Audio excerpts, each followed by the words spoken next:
Bismillah, alhamdulillah, wassalatu wassalamu ala rasulillah wa ala alihi wa sahbihi wa man tabi'ahum bi ihsanin ila yaumiddin. Segala puji bagi Allah subhanahu wa ta'ala yang dengan nikmat-nikmatnya sempurnalah amal-amal kebaikan yang ada. Salawat serta salam kepada Nabi tercinta Muhammad sallallahu alaihi wasallam, pada keluarga beliau, sahabat-sahabat beliau, dan umatnya yang senantiasa mengikuti beliau dengan baik. Yang kami hormati Bapak Kolonel Laut Humaydi Muhsin SAG, Kepala Bidang Bimbingan Konseling Pusat Pembinaan Mental Markas Besar TNI Cilangkap, Jakarta, yang merupakan sebuah kehormatan bagi kita semua keluarga besar Pondok Pesantren Abu Hurairah Mataram dengan kedatangan beliau. Semoga Allah berkahi pertemuan ini, pertemuan yang akan membawa manfaat bagi kita semua, bagi antum semua, anak-anak kami semua, para generasi penerus bangsa ini, dan juga bagi kami semua, para pimpinan dan juga para dewan guru yang ada. Yang kami hormati Ustadz pimpinan Pondok Pesantren Abu Hurairah Mataram, Ustadz Ibnu Hibban LC MA. Yang kami hormati Ustadz Wakil Mudir Bidang Akademik dan Kepondokan, Ustadz Tommy Widiatmo MPD. Yang kami hormati Wakil Mudir Bidang Pelayanan Umum, Ustadz Dr. Hasbiallah MPD, berserta semua Ustadz, Kepala Satuan Pendidikan, Kepala Asrama yang pada hari ini alhamdulillah bersama-sama berkesempatan hadir untuk bersama kita di pagi hari ini akan mendengarkan beberapa hal, baik materi, nasihat, dan juga pengalaman-pengalaman yang semoga membawa manfaat dan keberkahan di pertemuan yang sungguh sangat berbahagia ini.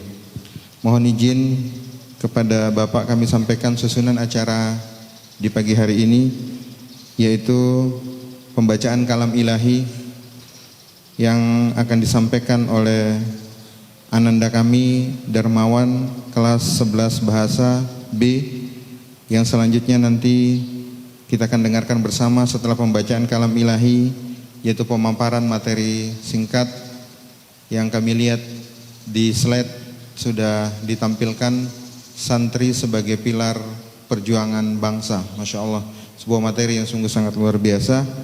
Dan selanjutnya nanti ada sesi tanya jawab di kita anak-anak kami. Silakan nanti yang akan bertanya silakan mengajukan pertanyaan. Mudah-mudahan pertemuan hari ini membawa manfaat dan keberkahan bagi kita semua. Hadirin yang kami hormati, mari bersama kita sejenak mendengarkan pembacaan kalam ilahi yang akan disampaikan oleh Ananda kami Darmawan, santri kelas 11 bahasa B, MA Plus Abu Hurairah Mataram.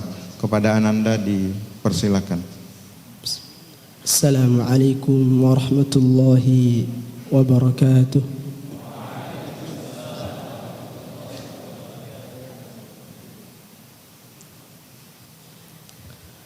أعوذ بالله من الشيطان الرجيم.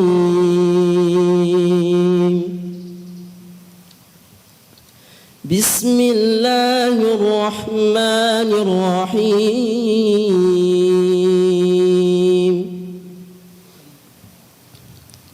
وما محمد إلا رسول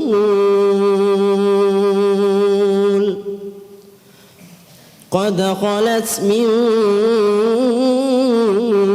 قبله الرسل أفإن مات أو قتل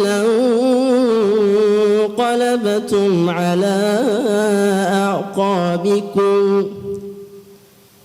ومن ينقلب ينقلب على عقبيه فلن يضر الله شيئا وسيجزي الله الشاكرين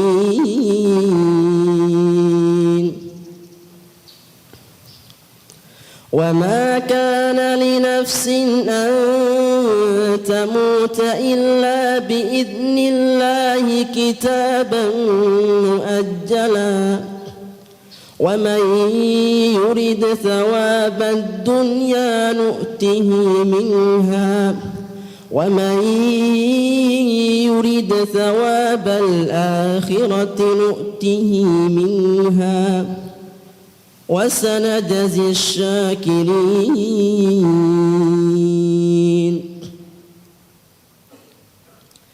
وكأي من نبي قاتل معه ربيون كثير فما وهنوا لما أصابهم في سبيل الله وما ضعفوا وما استكانوا والله يحب الصابرين والسلام عليكم ورحمة الله وبركاته. Waalaikumsalam warahmatullahi wabarakatuh. Jazakumullahu khairan kepada Ananda Darmawan. Semoga lantunan ayat-ayat suci Al-Quran itu membawa keberkahan bagi kita dan rahmat bagi kita di pagi hari yang berbahagia ini.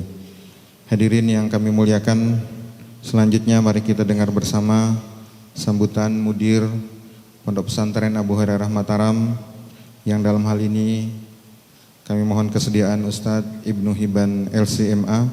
Kepada beliau falyatafaddal mashkura ma'jura. Bismillahirrahmanirrahim.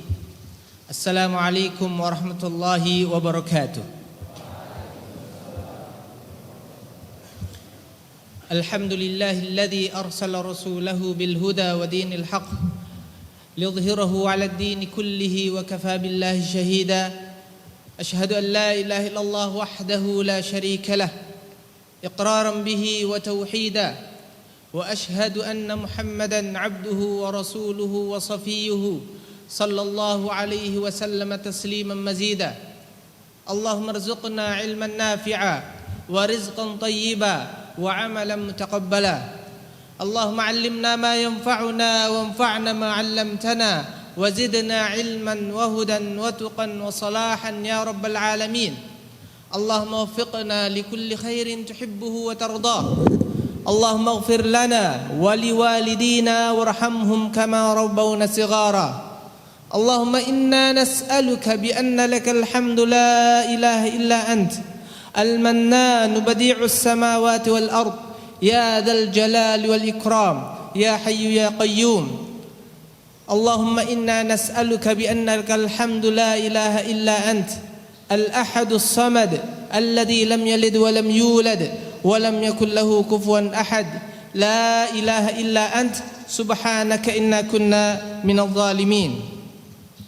Yang kami muliakan Bapak Kolonel Laut Humaydi Muhsin SAG, Kepala Bidang Bimbingan Konseling Pusat Pembinaan Mental Mabes TNI. Yang kami hormati Wakil Mudir 1 Al-Ustadz Tommy Widiatmo MPD. Yang kami muliakan Wakil Mudir 2 Al-Ustadz Dr. Hasbiallah Hafidzakumullah jami'an, para asatidzah dan anak-anakku sekalian yang dimuliakan oleh Allah Subhanahu wa taala. Hari ini bagian dari sejarah pesantren kita mendapat kunjungan kehormatan dari Mabes TNI langsung, Masya Allah, memberikan kita nasihat, motivasi, inspirasi sejarah untuk membangun mental kita, untuk membangun karakter kita. Tapi ada beberapa hal yang ingin kami sampaikan. Semoga keikutsertaan ini menjadi peluang bagi saya pribadi untuk mengambil amal jariah di sini.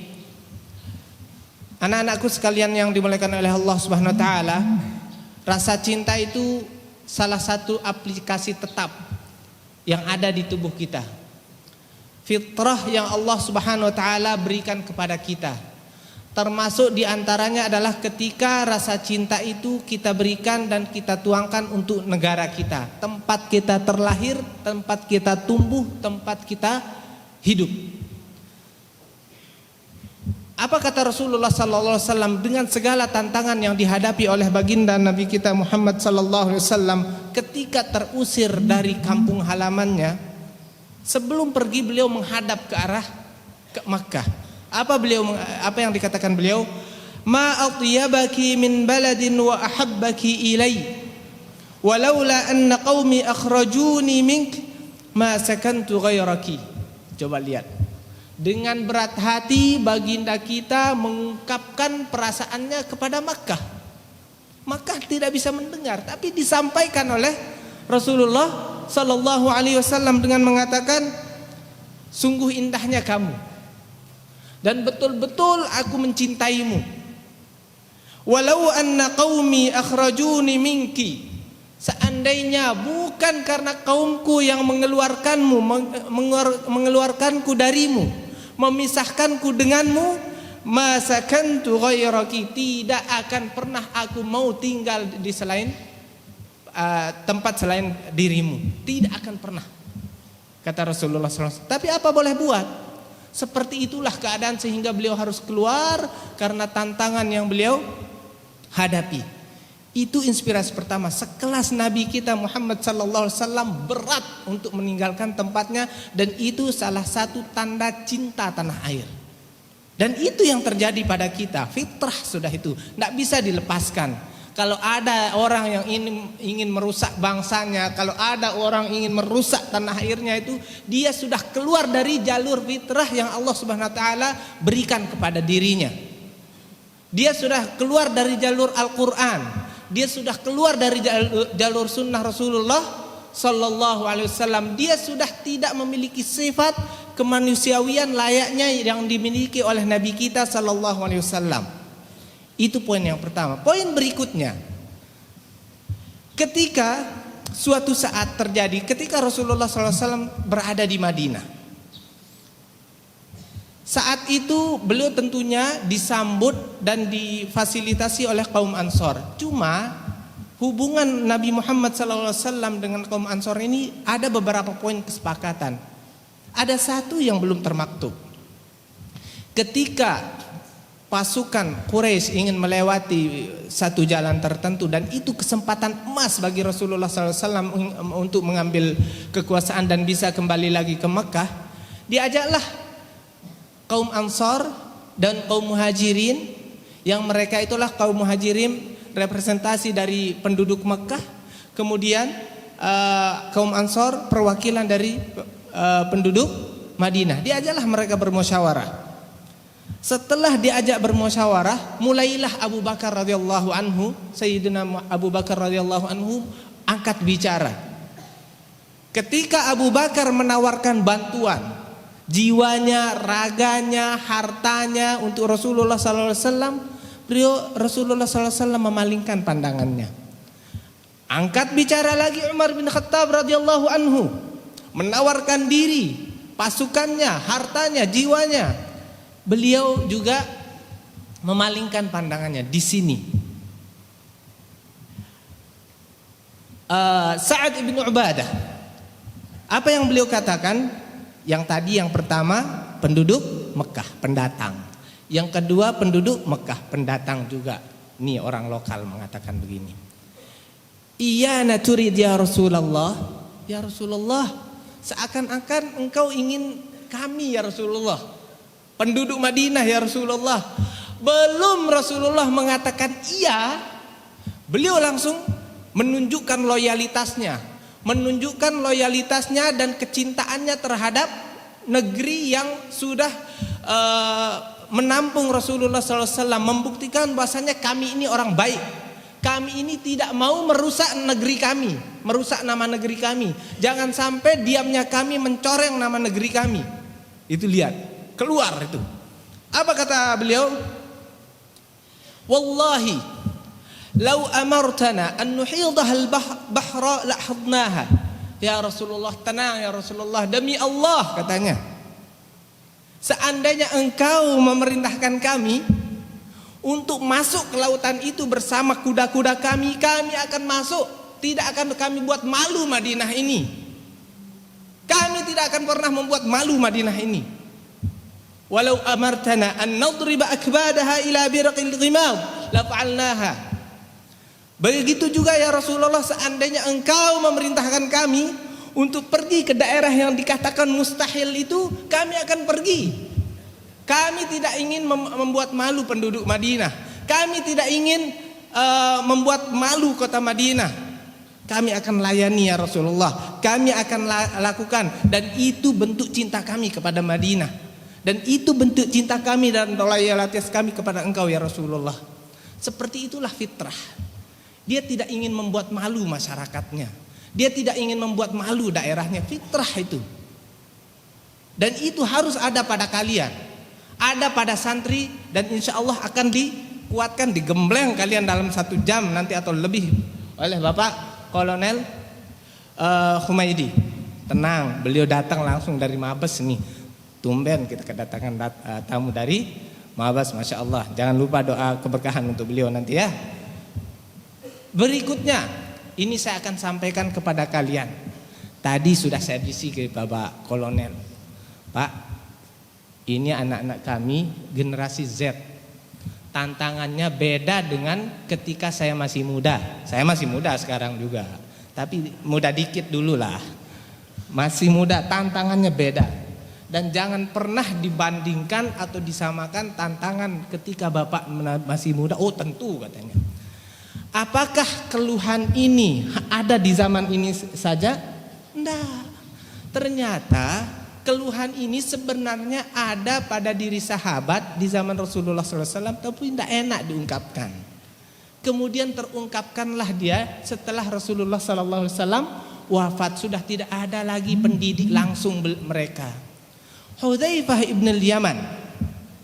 Ingat siapa namanya? Hudzaifah ibn Yaman pernah mengeluh. Apa kata beliau? Mengeluh. Ingat, beliau mengeluhkan zamannya, bukan mengeluhkan zaman kita, tapi inspirasinya sampai hari ini. Kejadiannya sampai hari ini. Sejarahnya berulang sampai hari ini, dan itulah sejarah yang harus kita ketahui. Saya bisiki juga Bapak Kolonel. Pak Kolonel, ini anak-anak kita buta sejarah sekarang ini. Coba suntik mereka dengan sejarah sedikit supaya kuat. Apa kata Hudzaifah ibn al-Yaman? Innal munafiqina al-yawm syarrun minhum ala ahdin Nabi sallallahu alaihi wasallam. Kanu yawma idzin yusirrun wal yawma yajharun. Apa kata beliau? Orang-orang munafik di zaman Nabi sallallahu alaihi wasallam, di zaman ini lebih buruk, lebih busuk, lebih memprogramkan kehancuran daripada mereka yang hidup di zaman Nabi kita Muhammad sallallahu alaihi wasallam. Kanu yauma idzin yusirrun. Mereka di zaman Nabi sembunyi-sembunyi. Wal yauma yajharun. Akan tetapi sekarang mereka bangga dengan kemunafikannya. Mereka bangga dengan narasi-narasi perpecahannya. Mereka bangga dengan narasi-narasi kebenciannya. Mereka bangga dengan program-program yang memecah belah umat ini. Bahkan dijadikan sumber cuan kalau bahasa sekarang. Semakin dia ngomong, semakin banyak followernya, semakin dirusak hubungan antar sesama, dirusak hubungan masyarakat dengan negaranya. Itu orang munafik. Tidak mau dia negara kita tenang. Itu bisa dipastikan. Kalau mau konfirmasi nanti silahkan konfirmasi ke Bapak Humaydi nanti, Bapak Kolonel. Itu keluhan di zaman beliau. Tapi sejarah terus berputar, dan itulah yang terjadi sekarang ini dengan fakta yang lebih buruk. Dan itulah yang teman-teman kita di luar konsumsi. Setiap buka HP sudah masalah itu. Akan ada narasi-narasi jelek, saling menjelekkan. Yang ini menjelekkan yang ini menjelekkan yang itu. Bahkan untuk tatanan atas sendiri kita diberikan slogan-slogan yang secara syar'i tidak boleh kita ucapkan, dan secara syar'i kita akan pertanggungjawabkan di hadapan Allah Subhanahu wa ta'ala. Setiap kata hinaan, setiap kata olokan, setiap lakob-lakob atau celaan atau istilah yang kita gunakan untuk menjelekkan orang lain, kita akan pertanggungjawabkan di hadapan Allah Subhanahu wa ta'ala. Dan itu tidak boleh terjadi di kita. Santri harus menjadi manusia di saf pertama yang tidak kena pengaruh ini. Santri harus menjadi manusia di saf pertama yang tidak terpengaruh dengan ini. Santri menjadi manusia, orang-orang di saf pertama yang bisa memberikan contoh kepada masyarakat. Tidak boleh seperti ini, hal ini tidak boleh dilakukan, dan semua akan dipertanggungjawabkan di hadapan Allah Subhanahu wa ta'ala. Tenang saja, apa yang kami ajarkan selama ini, apa yang kalian dapat selama ini akan diperkuat. Secara undang-undang ada perlindungannya. Tidak usah takut, tidak usah minder jadi santri. Toh juga santri memiliki sejarah tersendiri dalam kemerdekaan bangsa ini. Santri juga memiliki sejarah dalam pembangunan bangsa, tidak usah minder. Kakak-kakak kelas kalian ada yang jadi TNI, ada yang jadi Polri, ada yang polisi, ada yang jadi hampir jadi diplomat ini, ada. Kemudian ada yang jadi dokter dan lain sebagainya. Tidak usah minder. Saya tidak ingin menghabiskan waktu yang kita akan siapkan untuk Bapak Kolonel Humaydi. Mudah-mudahan pembukaan ini sebagai sedikit membuka pintu diskusi kita pagi ini. Wallahu ta'ala alam bissawab. Wa sallallahu ala nabiyyina Muhammad wa ala alihi wa sahbihi wa sallam. Thumma assalamu alaikum warahmatullahi wabarakatuh.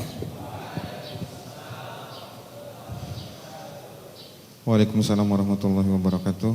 Jazakumullahu khairan Al-Ustadz Al-Fadil, pimpinan Pondok Pesantren Abu Hurairah Mataram, Ustadz Ibnu Hibban LCMA. Selanjutnya para hadirin sekalian, anak-anak kami semua yang berbahagia, mari bersama kita akan mendengarkan materi yang akan disampaikan oleh Bapak Kolonel Laut Humaydi Muhsin SAG. Beliau Kepala Bidang Bimbingan Konseling Pusat Pembinaan Mental Mabes Polri, Mabes TNI. Waktu dan tempat kepada Bapak kami persilakan. Assalamualaikum warahmatullahi wabarakatuh.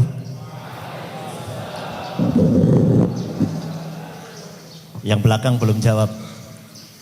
Kalau sampai sudah jatuh semua berarti jawabnya sudah benar. Assalamualaikum warahmatullahi wabarakatuh.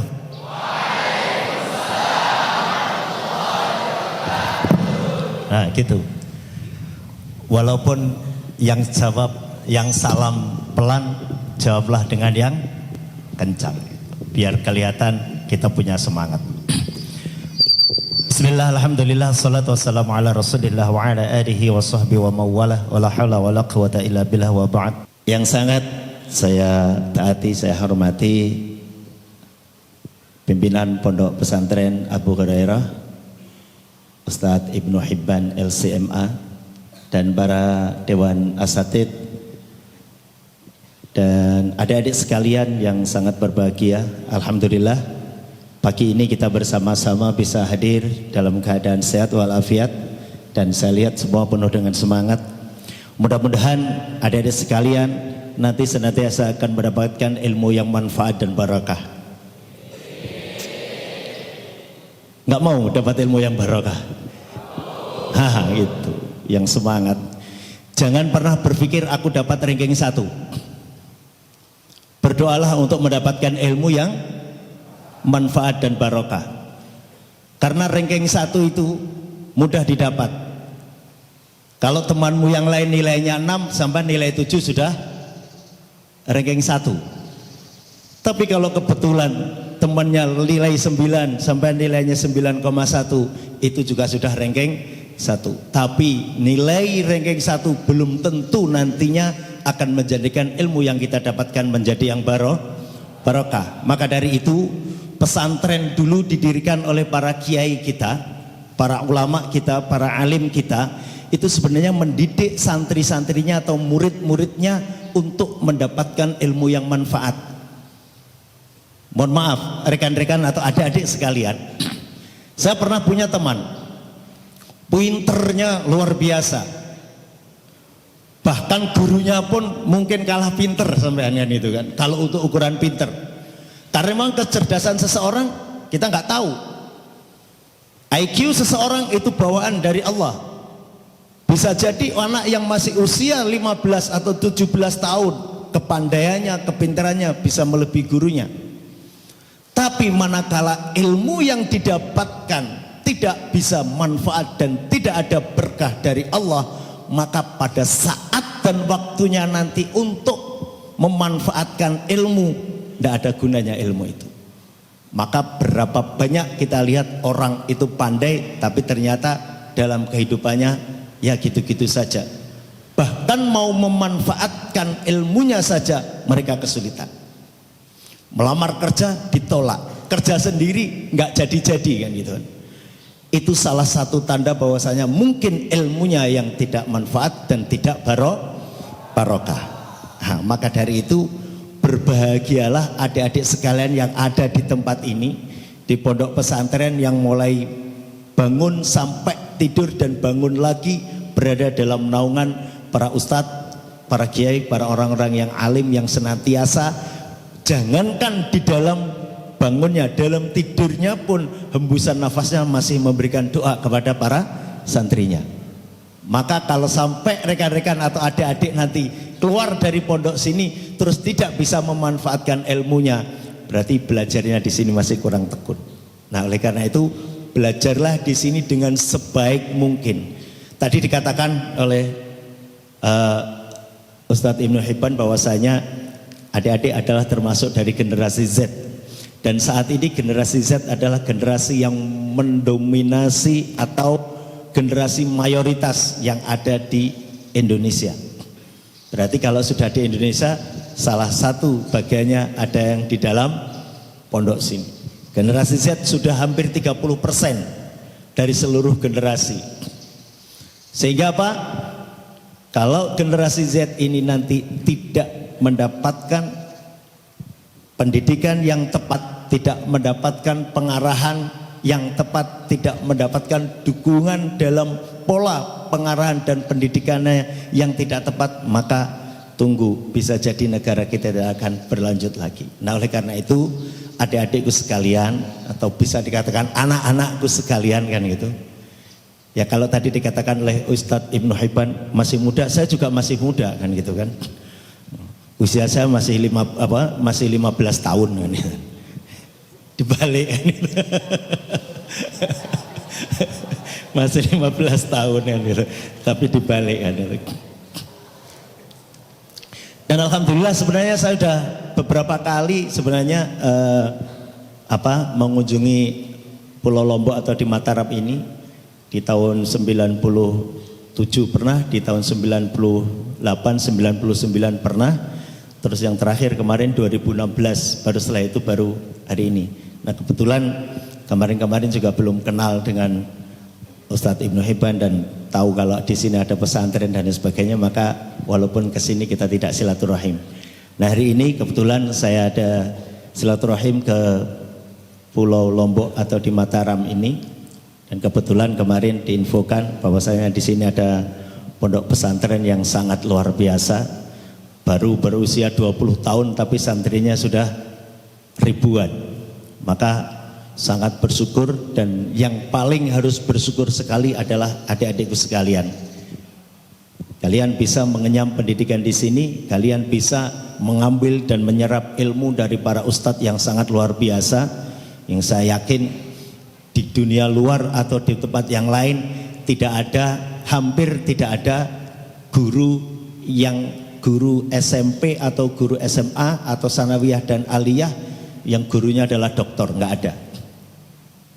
Di sini gurunya atau ustadznya sudah pada doktor semua, luar biasa. Maka serap ilmu itu semaksimal mungkin agar adik-adik nanti keluar bisa memanfaatkan ilmunya dengan sebaik mungkin dan kejar terus ilmu setinggi langit.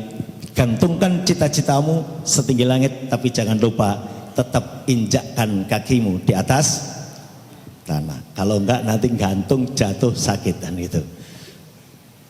Nah, itu adik-adik sekalian, kemarin kami diinfokan oleh Ustadz Ibnu Hibban, oke lah, mari kita berikan kepada adik-adik bagaimana kita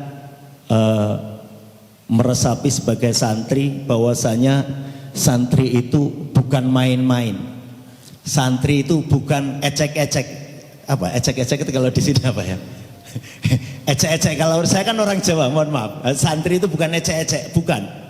Kalau dikatakan santri itu misalkan sekolah kelas rendahan, jangan. Dan sekarang sudah terbukti bahwasanya yang menghasilkan atau yang menjuarai lomba-lomba, baik lomba keilmuan, lomba keterampilan, sampai dengan lomba pertandingan olahraga, sekolah-sekolah sekarang sudah mulai dikuasai oleh adik-adik yang sekolah di pesantren.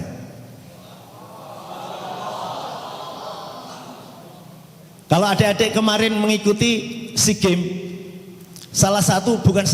beberapa pemain voli yang memenangkan itu adalah lulusan pesantren. Di sini ada atlet voli.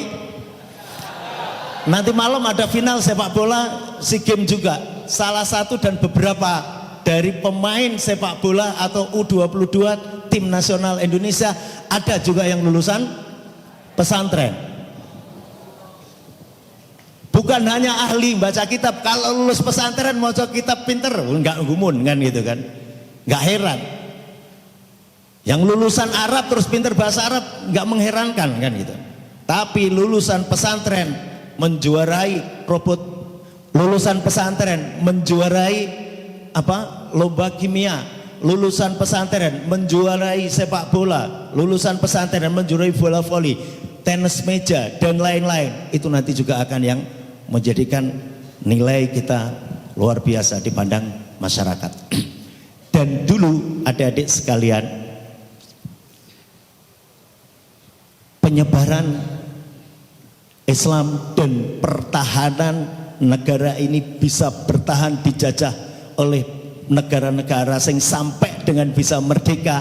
Tonggak sejarah utamanya adalah muncul dari pesantren. Jadi makanya jangan sampai di Indonesia malah nggak ada pesantren lagi. Tumbuhkan pesantren, kalau adik-adik nanti pulang mampu bikin pesantren, bikin lagi. Kenapa? Ini tonggak dari sejarah yang menceritakan. Bahkan dulu saya pernah mendapatkan pesan dari Panglima TNI. Saya bangga menjadi santri, dan ketahuilah sebelum TNI berdiri, santri dulu yang ada. Sebelum TNI berdiri, santri yang membela negara. Sebelum ada TNI, santri yang memperjuangkan negara ini merdeka. Sekarang begini, perang kemerdekaan atau merebut kemerdekaan, adakah TNI? Tidak ada. Karena belum ada TNI, belum ada negaranya. TNI dari mana? TNI ada itu setelah negara merdeka. Jadi kalau saya misalkan ada tentara bilang yang memerdekakan Indonesia itu TNI, wah itu gedabrus malahan kan itu kan. Apa gedabrus? Omong kosong, bohong itu. Dulu Indonesia itu yang berjuang untuk merdeka adalah TNI. Gedabrus, lahir aja belum. Maka dari itu nggak salah kalau dulu Panglima berpesan, sebelum ada TNI, yang berjuang memerdekakan bangsa adalah para santri. Kalau sekarang santri nggak berjuang untuk negara, justru memporak-porandakan negara, berhenti aja jadi itu. Betul nggak? Nah, ini adik-adik sekalian, tadi udah disebutkan nama saya Humaiti Muhsin. Saya namanya sebenarnya Humaiti Muhsin, itu nama bapak saya kan itu. Jadi kalau di ijazah tertulisnya Humaiti, tapi seringkali orang tetap menyebut Humaiti Muhsin karena ada nama Humaiti yang lain kan. Karena nanti kalau tidak disebut Muhsinnya, Humaiti yang mana kan gitu. Saya ambil tema lebih dalam lagi adalah menjadi santri sejati, mandiri dan cinta NKRI. Karena apa? Jadilah kalian jadi santri ya jangan tanggung-tanggung. Kalau kaki kanan sudah masuk ke dalam air, jangan biarkan kaki kirimu tetap di atas kolam. Basah tidak, mandi tidak, wudhu pun juga belum kan itu kan. Tapi juga jangan jadi semboyan terlanjur basah ya sudah mandi sekali, bukan itu maksudnya. Tapi begitu kita masuk menjadi santri, tanamkan dalam diri kita menjadi santri yang sejati, yang benar-benar santri yang bisa diandalkan. Jadi santri itu kayak apa sih? Kan gitu kan. Ini semua tidurnya di sini ya? Nggak ada yang pulang kan? Nah, satu sudah apa? Sudah ada tanda-tanda kalau santri sejati itu tidur nggak ngempeng ibunya, itu ya itu santri sejati. Masih ada yang nangis kalau malam hari? Ini nih, yang biru-biru ini biasanya masih ada yang nangis ini. Kalau yang abu-abu saya yakin enggak lah kan gitu. Yang biru-biru masih ada yang nangis kalau malam hari? Karena tidur nggak ada mamanya, ibunya, uminya. Adik-adik, kalian dapat kunjungan dari orang tua berapa hari sekali? Atau berapa? Satu minggu sekali. Luar biasa. Anak saya itu saya 1 tahun nggak pernah mengunjungi sama sekali. Belas.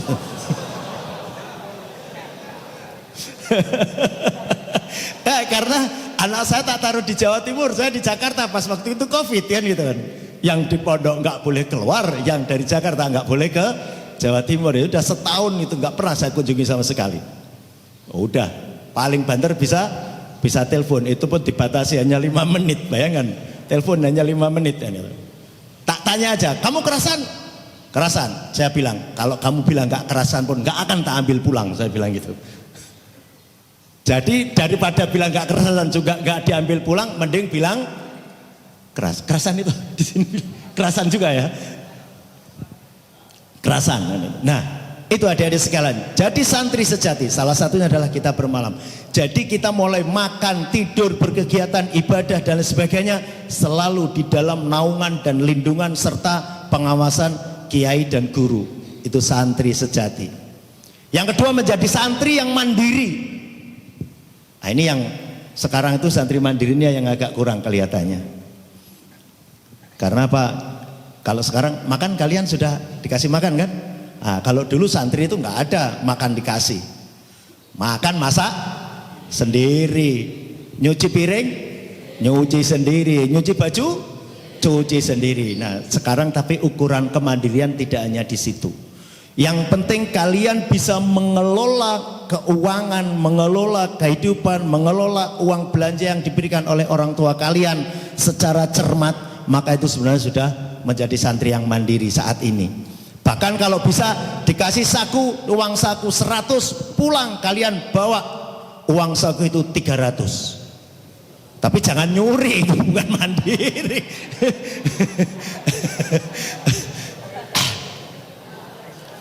Maksudnya kan gitu, maksudnya dikasih uang saku 100 kok bisa 300, bagaimana?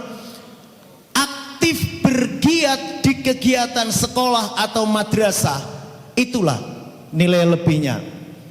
Kalau saya dulu, adik-adik, wah sregep sekali, rumah kiai kotor, nyapu saya. Nah, itu kreatifnya di situ, mandirinya di situ. Apa? Biar saya nggak ngeliwet, biar saya nggak masak. Karena apa? Setelah itu nanti makan di rumah kiai gratis sudah. Itu kan, nah gitu kan gitu loh. Maksudnya itu salah satunya kalau dulu, kalau sekarang ya. Maka kreatiflah di sekolahan. Ada kegiatan apa saja di sekolahan? Yang di luar, maksud saya apa? Ekstrakurikuler. Biasanya ada apa saja? Futsal, terus badminton, seluruh olahraga ada ya. Berprestasilah adik-adik di situ, nanti adik-adik akan bisa mandiri. Jangan lemah. Dulu itu santri itu pasti harus wajib bisa bela diri. Jadi begitu di luar dihina, tenang, sopan. Tapi begitu diserang, kita tidak memalukan. Bukan berarti kalau kita dilatih bela diri terus dikit-dikit nonjoin orang, bukan begitu. Santri wataknya tidak seperti itu. Nanti setelah itu akan bisa mandiri. Lalu yang ketiga, santri yang cinta NKRI. Adik-adik sekalian, tadi sudah dikatakan cinta itu fitrah. Semua orang mesti punya rasa cinta. Hidup kalian di sini, darah kalian di sini, bumi yang diinjak di sini, udara yang dihirup di sini, air yang diminum dari bumi ini, makanan yang dimakan dari bumi ini. Maka kalau tidak kita cintai yang kita tempati, maka siapa lagi yang mau mencintai kan itu? Maka dari itu adik-adik sekalian, jadilah kalian santri yang cinta NKRI. Dan sekali lagi, banggalah engkau menjadi santri. Aku bangga menjadi santri, judulnya juga seperti itu. Ada punya?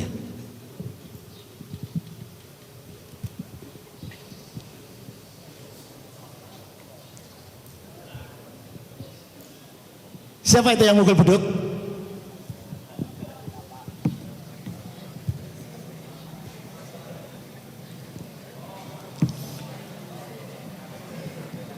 Siapa yang mukul beduk?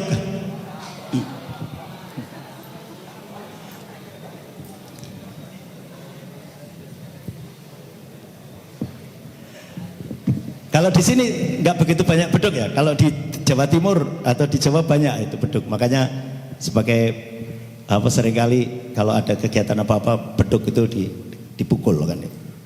Nah, ini dulu kalau di daerah Jawa Timur beduk itu di masjid-masjid itu seringkali ada yang namanya beduk itu seringkali dipukul. Nah, kemarin juga seperti itu.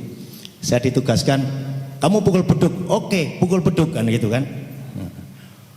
Orang boleh di luar nyebut, komandan kan gitu kan. Tapi begitu di tempatnya sendiri, tukang pukul beduk, oke, pukul beduk kan gitu kan. Santri pukul beduk, dipukul saja kan gitu kan. Nah, adik-adik sekalian, inilah di tempat manapun, jadi apapun, bekerja apapun, berbuat apapun, pada saat sekarang jadi santri, jadi murid, jadi siswa, maka banggalah engkau terhadap apa yang sedang engkau jalani saat ini. Jangan pernah mengeluh. Ini kalau kelihatannya yang masih banyak mengeluh itu biasanya yang deretan depan ini. Ini deretan depan ini masih banyak mengeluh. Udah di mana-mana sama karena masih SMP kan gitu. SMP sanawiyah, SMP ya. Nah, memang biasa karena masih baru saja lepas dari induknya gitu. Maka belajarlah untuk tidak mengeluh. Begitu kalian mau menangis, lihat itu aja nggak nangis, malu saya nangis kan gitu kan, nggak jadi nangis kan itu kan. Barang hilang biasa. Di sini sering ada barang yang hilang? Sering. Apakah dicuri? Tidak, nggak ada yang nyuri, hanya memanfaatkan kan gitu loh.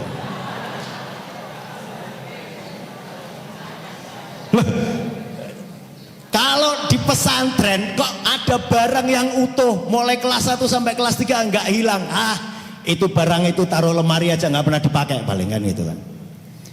Jadi kalau ada barang hilang, mau pakai baju, mau sholat Jumat bajunya nggak ada, berarti aku dapat pahala 2. Nah gitu, karena temanku yang pakai bajuku pahalanya untukku, gitu caranya, nggak ada ngeluh. Sandal hilang, alhamdulillah, jalan dari sana ke masjid nyeker dulu, nyampe di sini ada keran untuk cuci kaki, sehat malah nggak usah pakai sandal dengan jalan kaki begitu kan itu, nggak usah menangis, sandalku hilang nangis, sepatu hilang nggak usah nangis, alhamdulillah sepatuku dimanfaatkan oleh orang lain kan gitu.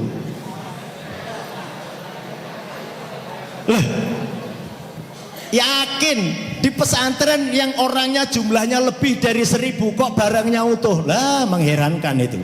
Tapi kalau ada barang hilang saya malah nggak heran. Saya dulu tuh pernah di asrama begini, teman saya 110 orang, paling banter 115 orang. Mau makan sahur, saya sudah ngambil waktu yang paling mepet biar nanti nggak lapar.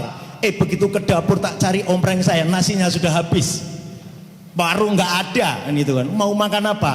Aduh lah, lapar lah sampai sore kan gitu. Akhirnya apa? Minum aja air putih 2 galon kan gitu kan. Nah itu. Nah itulah indah dan seninya kehidupan di pesantren. Nah adik-adik sekalian, nah ini kita lihat, ini siapa namanya? Dawes Dekker. Dawes Dekker itu siapa? Thomas Dekker itu orang Indonesia tapi keturunan Eropa. Aslinya dulu agamanya bukan Islam.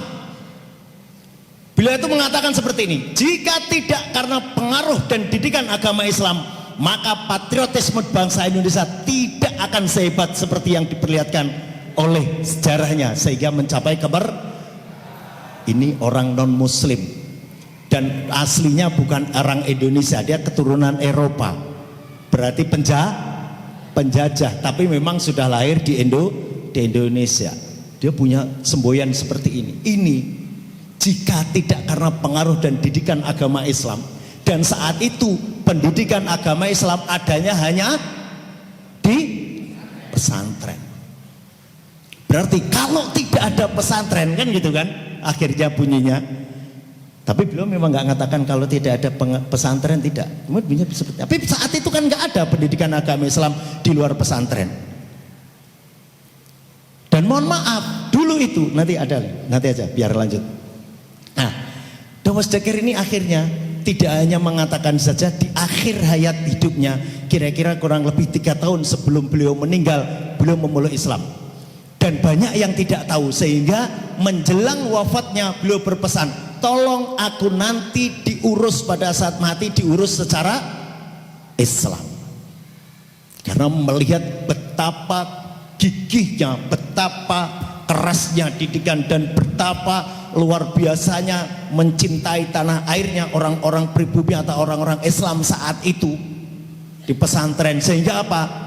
Muncul kegiatan-kegiatan mencintai negaranya, mencintai tanah airnya sehingga mampu mengusir penjajah.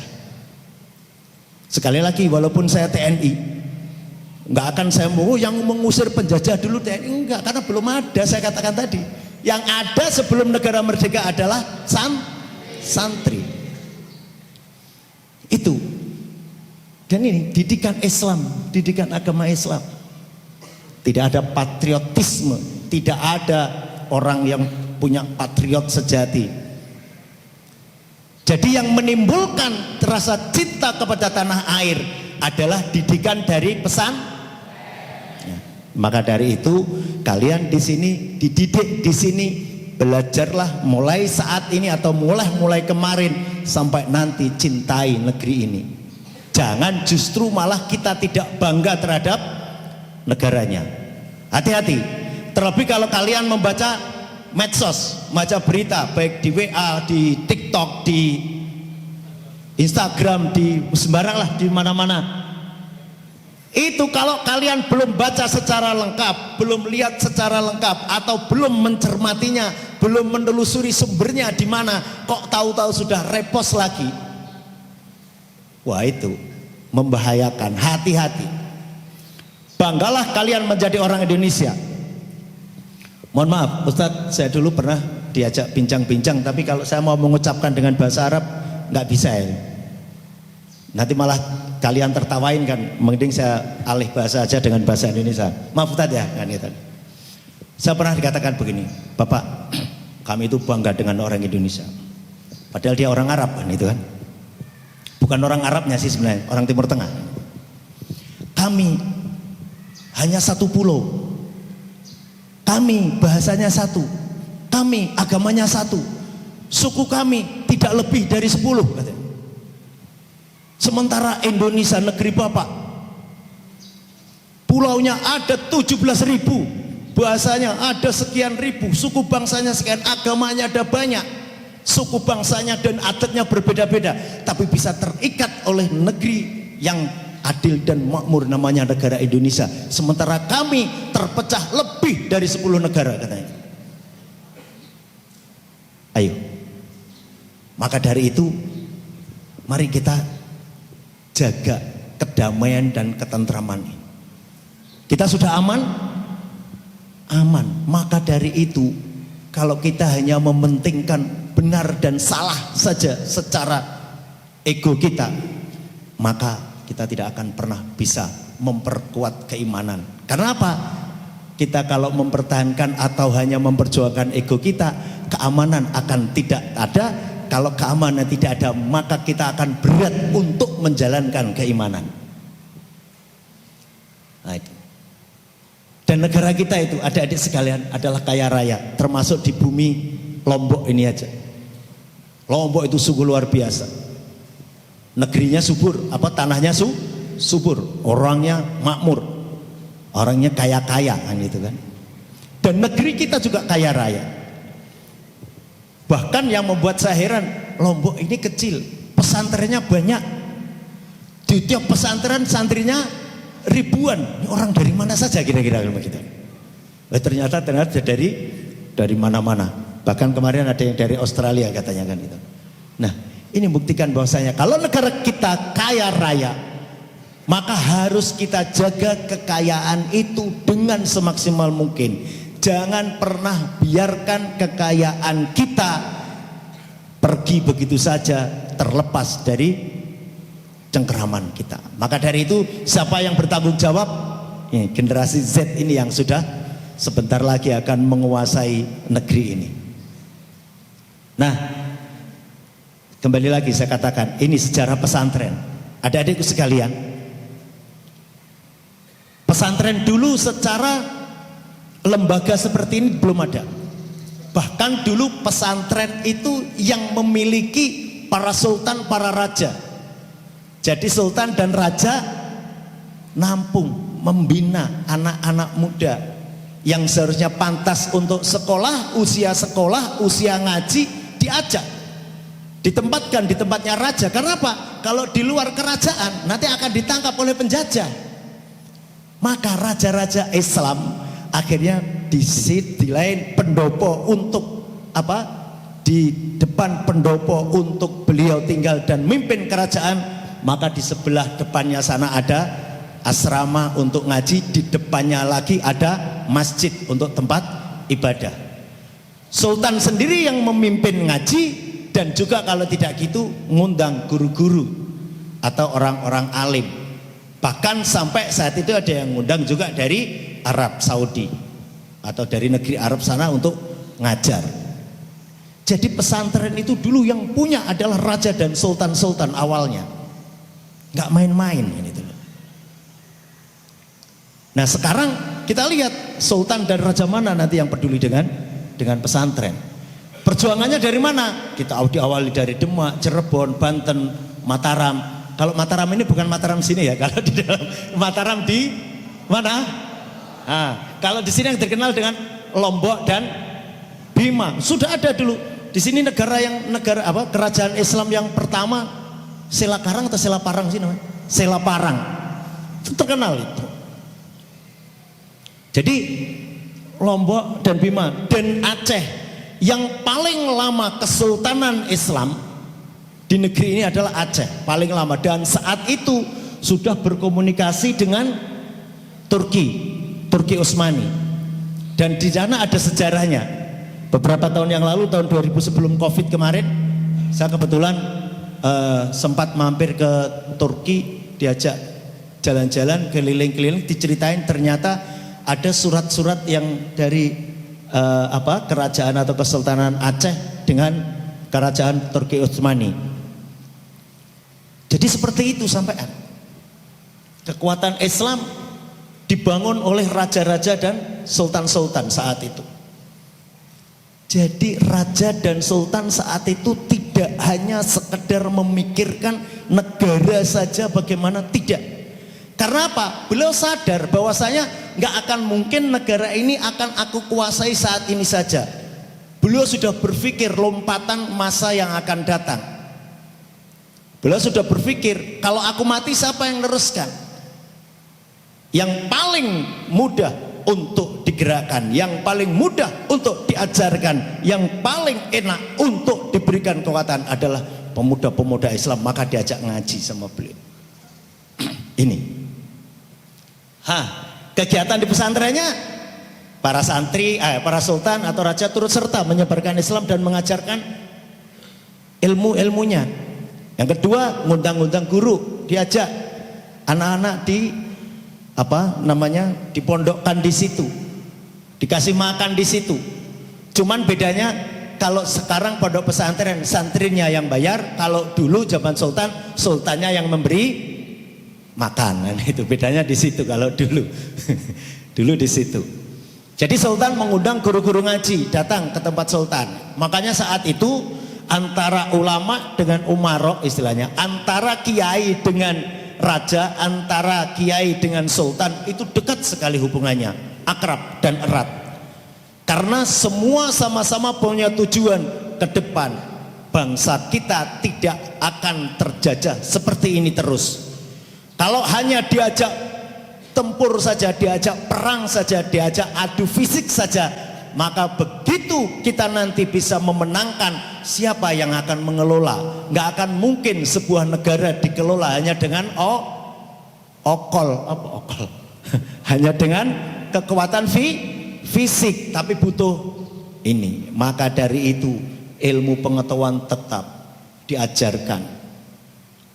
Mengkaji ilmu. Jadi yang namanya mengaji tidak hanya mengkaji ilmu agama saja, tidak, semuanya. Pertanian dikaji, elektro dikaji, teknik dikaji, dan lain sebagainya.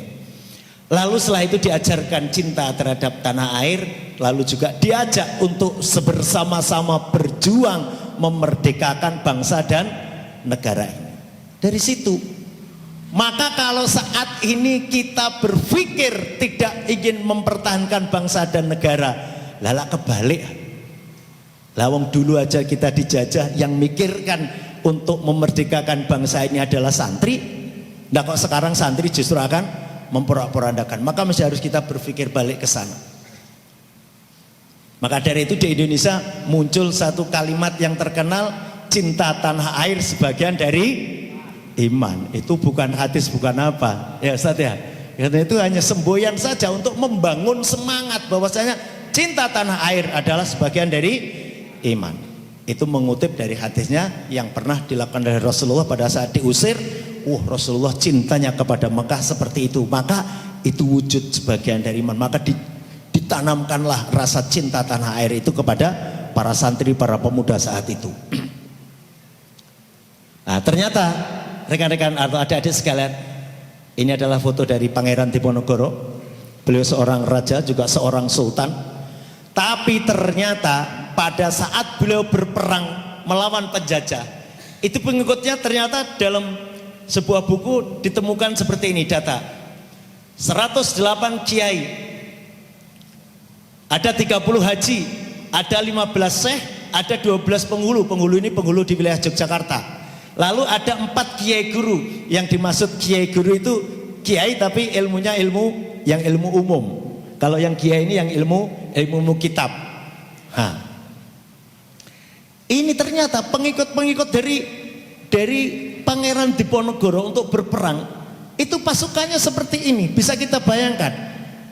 Kalau sudah ada 108 kiai, mohon maaf, di sini satu kiai pengikutnya seperti ini.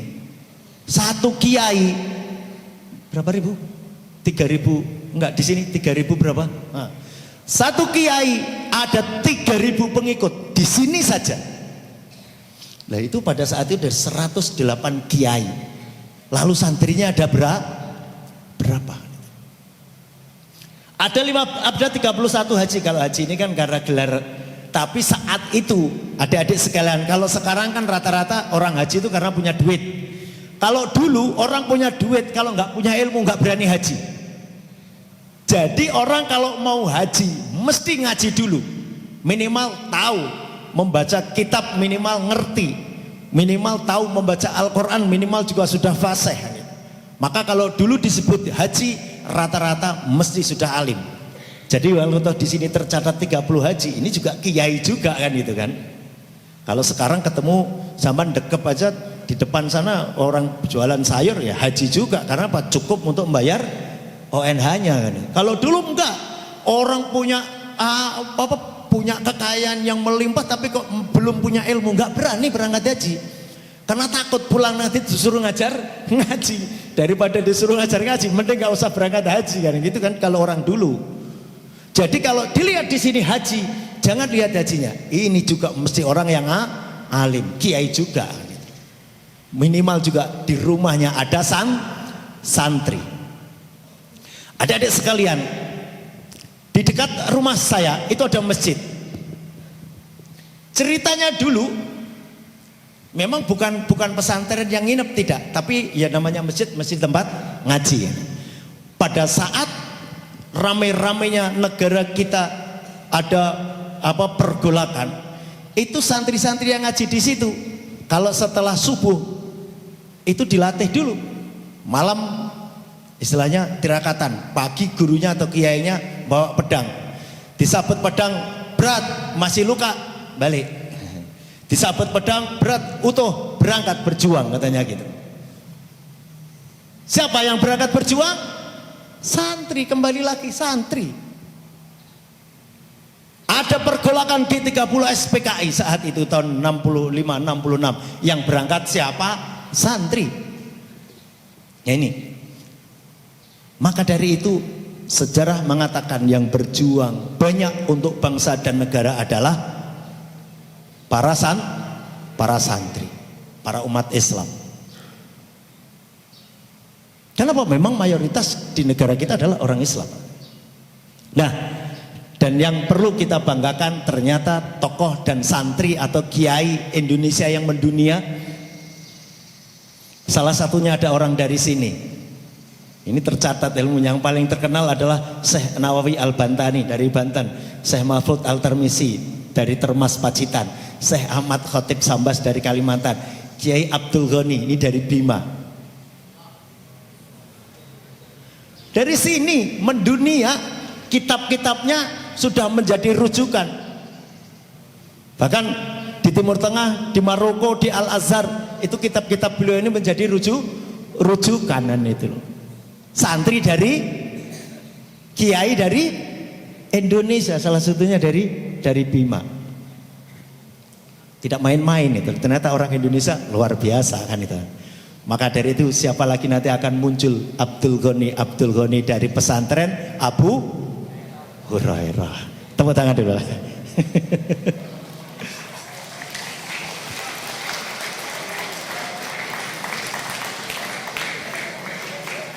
Baik, adik-adik sekalian, ini jadinya kok menceng.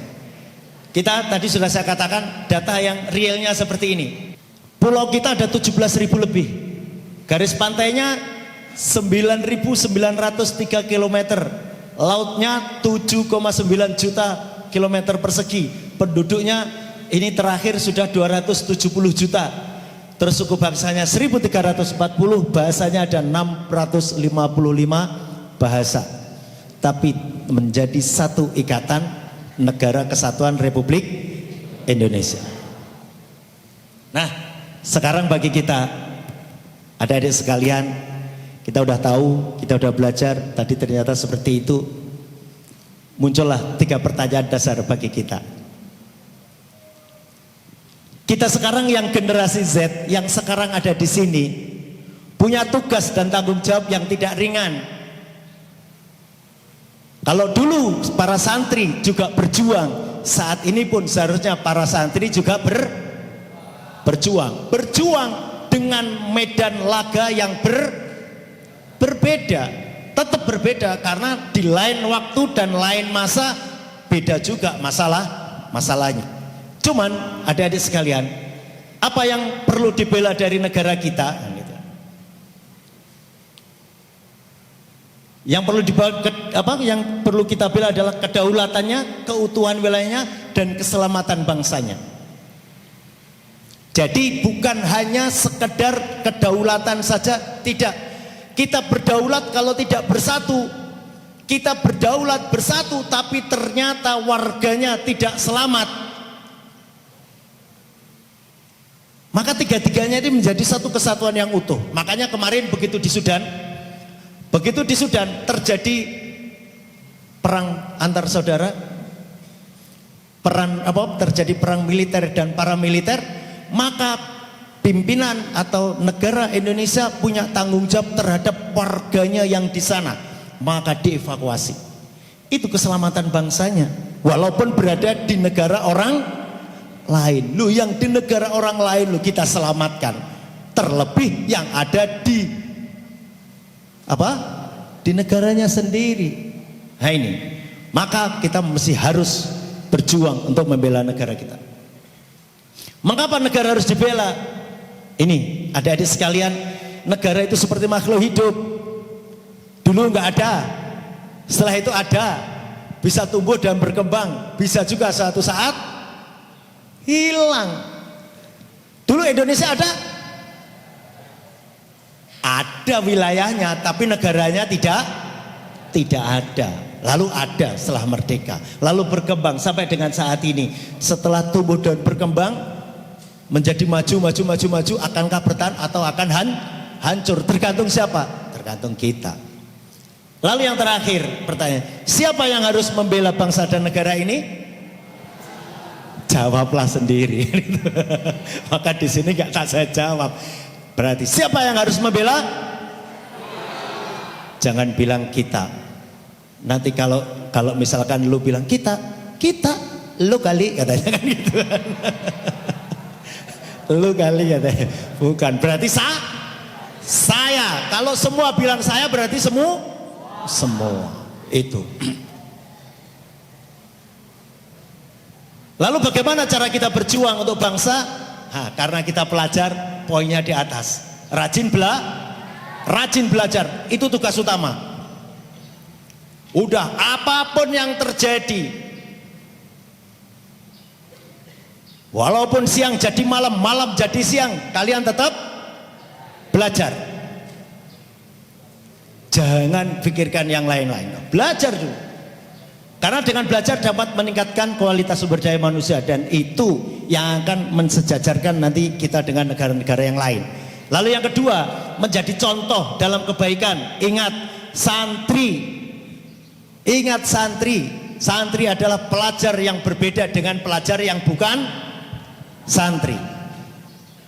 Biasanya santri itu kalau pulang ke rumah itu mesti, woi, sengko pondok mulai, ayo ngimami. Atau kalau enggak, ayo azan, ayo khutbah, ayo pimpin ngaji dan lain sebagainya. Beri contoh yang baik. Lalu yang ketiga, berprestasilah sesuai keahliannya. Tadi sudah saya katakan, jangan hanya pinter ngaji saja, jangan hanya pinter baca kitab saja, jangan hanya pinter berbahasa Arab saja, tapi berinovasi dan berkreasilah dengan sebaik mungkin. Kalau perlu ada kejuaraan robotik di mana, datangi, ikut lomba, dan kalau perlu juara. Nah itu prestasi. Mampu menjadi agen perubahan. Lalu yang keempat, yang terakhir, taat hukum dan aturan.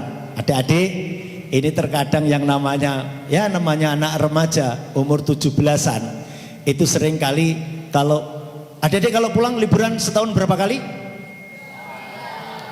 2 atau 3? 3 kali. Sekali pulang berapa hari? Seminggu?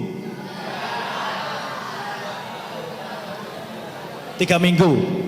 Ini kalau yang SMP mungkin masih belum, yang SMA itu biasanya kalau dikasih tahu naik sepeda motor sudah ada spion gendep malah dicopoti, suruh pakai helm katanya.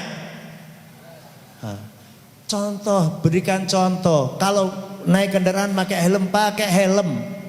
Kalau ada spion ya jangan dicopoti, biarlah itu. Enggak kalau sampai dapat ada spion terus jadi tidak ganteng, enggak. Tambah ganteng malah kan itu kan. Nah, taat hukum. Lalu yang berikutnya, taat hukum kita berikan contoh kepada yang lain bahwasanya kalau kita berbuat sesuatu, berbuatlah yang sesuai norma yang ada. Di mana bumi, ada pepatah Indonesia mengatakan, di mana bumi dipijak, di situ langit dijunjung. Maka harkat, martabat, kesopanan, adat istiadat dari tempat kita berada, maka hargai dan hormati. Saya yakin kalau saya lihat di sini, saya kalau mengajarkan toleransi kita malah saya salah besar. Karena di sini sudah di sini itu kalau kita lihat dari sisi toleransi agama itu sebenarnya sudah yang paling tinggi. Karena di mana di situ ada masjid, dekatnya lagi ada gereja, dekat lagi ada pura, selalu berdampingan dengan adat istiadat yang sangat luar biasa. Betul, saya kalau di sini ngomongkan toleransi beragama, salah besar, saya malah kalah prakteknya, mungkin kan gitu kan? Di sini sungguh luar biasa, maka contoh itu. Nah, adik-adik sekalian, kalau kita dulu mungkin pahlawan dulu berjuang dengan bambu runcing, tapi saat ini hanya dengan 2 jempol dan mulut kita. Hati-hati, karena senjata yang sangat luar biasa itu, satu dari jempol kita, dua dari lesan kita. Hati-hati. Saat ini yang paling besar ini, fitnah yang luar biasa ini. Kebaikan bisa datang dari ini, tapi kejelekan juga bisa datang dari ini. Satu, berhasil jangan mendua kalikan, karena yang kedua terkadang menjadi bumerang. Kayak kemarin, pertama yang namanya siapa yang orang Lampung itu begitu mengkritik, wah pemerintah belum, langsung setelah itu besok dibangun jalannya jadi baik. Tapi begitu setelah itu dia ngomong lagi sudah salah dia akhirnya. Kalau satu benar terus kedua ngomong lagi jadi belum tentu. Hati-hati, situasional. Makanya dari itu kalau kita sudah merasa berada di atas angin, hati-hati, jangan diteruskan kan itu. Nanti lagi kan kita cari momentum yang tepat. Kalau dulu mungkin angkat senjata, nah sekarang angkat cangkul, angkat capit, angkat apa untuk ikut membangun. Bertani, bercocok tanam untuk menghidupkan alam semesta yang ada di sekeliling kita. Nah, gak usah panjang-panjang. Ini harapan kami, harapan kita para orang tua yang masih 15 tahun tadi kan itu kan. Harapan kami untuk para santri, kembangkan ilmu pengetahuan semaksimal mungkin. Tadi saya katakan, gantungkan cita-citamu setinggi langit, tapi jangan lupa kakimu tetap berada di atas bumi. Kreatif dan inovatif dalam membangun dirinya sebagai garda masa depan Indonesia yang maju dan mandiri. Saya yakin karena santrinya tadi sudah santri mandiri, maka nanti akan bisa membangun bangsa dan negara Indonesia menjadi bangsa dan negara yang mandiri. Bangga sebagai anak bangsa. Kalau ditanya, kamu orang mana? Indonesia. Kalau ditanya lagi, Indonesia mana? Lombok apa Lumbuk? Kemarin katanya Lombok yang bener ya. Lumbuk itu lurus, sekarang jadi Lombok. Kalau Lombok itu pedes. Ya, menjadi maju dan mandiri dan banggalah menjadi sebagai anak bangsa. Saya anak Lombok, saya anak Indonesia gitu. Udah, tapi saya bangga terhadap rekan-rekan. Ketemu rekan-rekan yang ada di waktu pas ke Arab Saudi gitu, ketemu rekan-rekan dari Lombok itu bilang, oh saya juga orang Indonesia Pak. Indo mana? Lombok katanya itu, Mataram itu, bangga kan. Dan selalu menjaga nama baik Indonesia, menjaga persatuan dan kesatuan bangsa Indonesia. Dan yang terakhir, jadilah pelopor dan motor penggerak. Adik-adikku, jadi pelopor. Kalau pas pulang ke rumah, datang ke masjid, ramaikan masjid, ajak remaja-remaja masjid, datang ke masjid. Itu pelopor penggerak.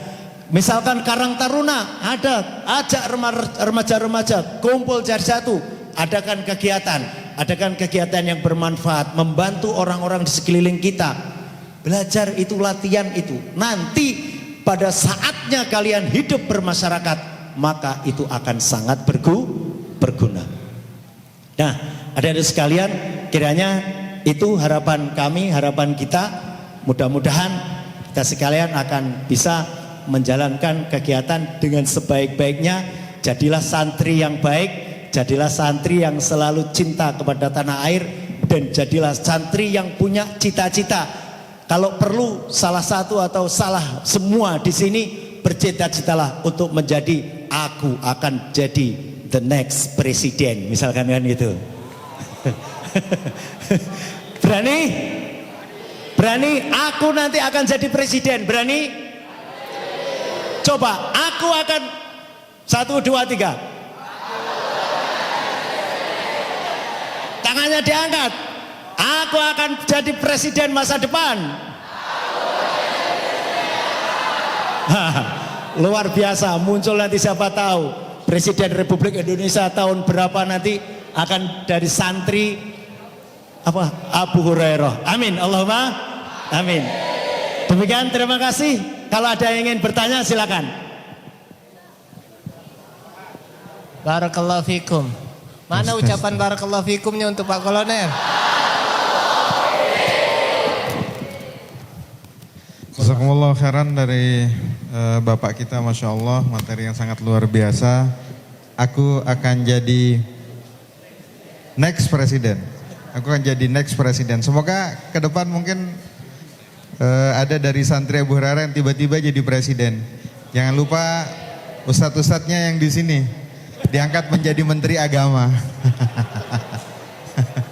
Oh sudah tua.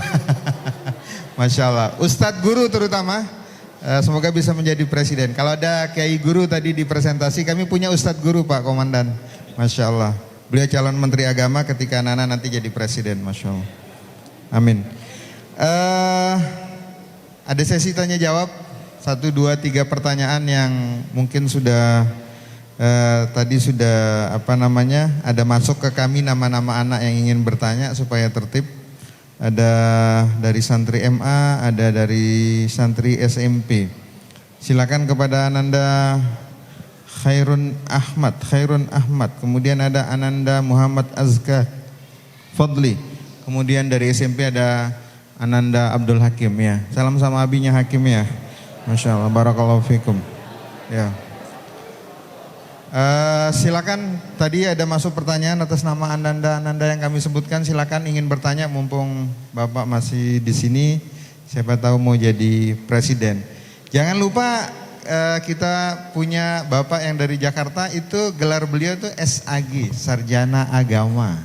Berarti kemungkinan beliau dari pesantren, ya. Antum siap-siap akan dibawa ke Mabes TNI ya, untuk dijadikan umpan.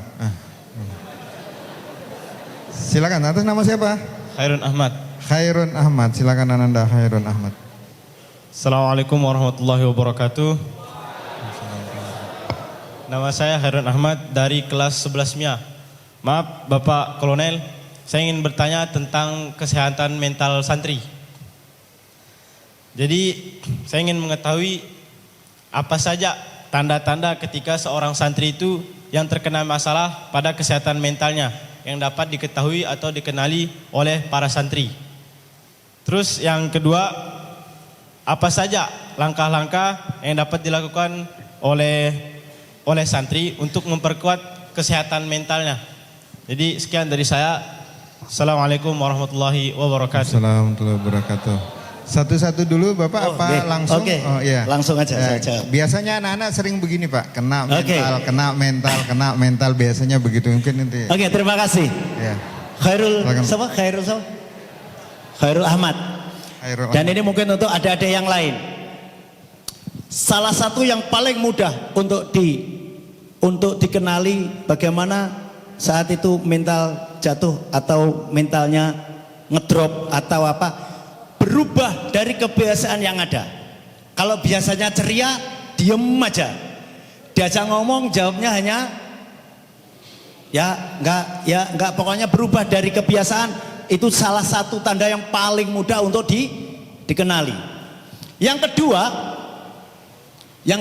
itu satu ya. Yang kedua, mereka berubah juga, tapi berubahnya karena negatif. Misalnya tadinya rajin jadi malas, tadinya nggak banyak bicara, akhirnya terlalu banyak, bukan banyak bicara, terlalu. Nah, gitu. Atau yang kedua, atau selanjutnya, biasanya tidak pernah melanggar, ini menjadi sering melanggar. Itu tanda-tanda sebenarnya mentalnya jatuh atau sakit, sedang dalam keadaan kondisi sakit. Lalu bagaimana adik-adikku, kalian teman yang baik? Kalian teman yang baik. Ada satu contoh sebenarnya, tapi di slide yang lain ya. Ada simbol perjuangan orang Jepang. Ya nggak apa-apa, kita ngambil dari orang karena yang itu terkenal. Jadi gini, ada pada saat itu perang dunia berkepanjangan di Jepang. Ada seorang anak kecil masih usia SD, bisa dibayangkan. Ini yang paling kecil usia SMP, saat itu masih usia SD, menggendong adiknya yang sudah meninggal. Bahkan dia jalan menuju, belum tahu mau dimakamkan di mana adiknya ini, mau diapakan adik ini. Tapi kalau menurut dia ya mau dimakamkan kan, mau dirawat lah istilahnya kan gitu kan. Sama tentara Jepang sampai diginikan, ngapain kau repot-repot, berat itu kau ngangkat itu, udah taruh aja di situ, tinggal pergi, kau berlindung, kau cari selamat, katanya gitu. Si anak itu jawab nih, enggak kok, tidak berat, ini ringan bagiku, karena dia adalah adikku, dia akan aku semayamkan sesuai dengan keyakinanku. Mulai saat itu sampai sekarang, maka simbol persahabatan dan simbol perjuangan orang Jepang sampai hari ini pun adalah ngambil gambar anak itu. Coba nanti cari kalau pas ada kesempatan. Anak kecil gendong adiknya yang sudah meninggal. Ini adikku, walaupun mati tetap aku bawa dan tidak memberatkanku. Coba kalau kita di sini, ini temanku, ini sahabatku, ini saudaraku, aku bantu tidak ada rasa berat. Jadi kalau ada teman-temannya yang kelihatannya diam, jangan sebaliknya. Karena apa? Yang seringkali sekarang muncul, ada temannya bermasalah di apa? Dibully. Kira-kira kalau di sini pernah terjadi nggak? Ya, semua udah jawab pernah. Kalau jawab tidak, kalian bohong. Aku tidak percaya kan gitu kan. Hati-hati rekan-rekan atau adik-adik sekalian. Ada yang bermasalah, jangan dibully, bantu dia. Saat itu dia sedang dalam keadaan, dalam kondisi yang sedang tidak baik-baik saja. Bantu. Nggak berat kok, itu temanku. Nggak berat kok, itu sahabatku. Nggak berat kok, itu teman tidurku. Nggak berat kok, itu teman sekolahku. Karena apa? Kita nggak tahu suatu saat nanti teman yang kita anggap orang yang lemah, teman yang kita anggap orang bermasalah, teman yang kita anggap dulu sakit mentalnya, tapi begitu dia bisa mempertahankan diri, tampil ke depan, setelah itu di masyarakat dia dipakai, tahu-tahu bisa jadi pemimpin. Siapa bilang dulu ada teman saya dulu itu di kampus hanya tukang ngelawak saja, pergi ke sana gojoloki temannya ngelawak, sana ngelawak, sekarang jadi dirjen di Kementerian Agama. Begitu nyampe dirjen ya tetap aja ngelawak kan gitu kan. Nah itu padahal dulu kan. Maka dari itu kita teman sejawat, teman sepermainan. Kalau ada saudara kita, ada teman kita, ada sahabat kita, kok kelihatannya yang lain sedang riang gembira, kok dia termenung di pojokan, datangi, ajak bicara. Terus adik-adik yang sakit, nah ini bagi yang sakit, tolong kalau kalian punya beban, apapun, baik itu beban ujian, beban masalah di keluarga, beban masalah di rumah, beban dengan teman yang lain, ceritahu, jangan diam, jangan dipendam. Nanti kalian nggak tahan, pasti tidak mampu. Di dalam ilmu konseling ada yang mengatakan orang yang mengeluarkan unek-uneknya, orang yang mengeluarkan masalahnya, kalau dengan bahasanya anak-anak generasi Z, orang yang mau curhat, itu kan, itu begitu cerita saja. Sebelum ada advice, sebelum ada nasihat, sebelum diberikan nasihat sekalimat pun, maka sebenarnya masalah sudah pergi 50%. Nah maka dari itu jangan suka termenung. Nanti kalau ada termenung, apalagi terus nangis di pojokan gitu, adik-adik yang lain jangan dibully ya. Nggak usum bulian itu sebenarnya. Bulian itu sebenarnya bukan apa? Bukan kebiasaan pesantren. Kebiasaan pesantren bukan ada temannya yang susah, ditolong, dibangkitkan. Tapi juga ada yang jawab, ini bukan bully Ustaz, apa? Ngelatih mental katanya gitu, celakanya di situ. Bukan membuli tapi ngelatih mental. Ya jangan, ngelatih mental tidak begitu. Ya, hati-hati. Itu ya. Ada ya? Oke. Yang lain mungkin? Baik, sudah dijawab ya. Mana Khairun Ahmad, mana tadi sudah dijawab ya. Jelas ya, sudah sehat sekarang kondisi mental dan keadaannya. Cerita, jangan diam saja. Oke, dari Dinia, ini program Dinia ini Azka. Mari Azka. Ustadz Azka. Pakai bahasa Arab apa bahasa Indonesia Azka? Oh, bahasa Indonesia.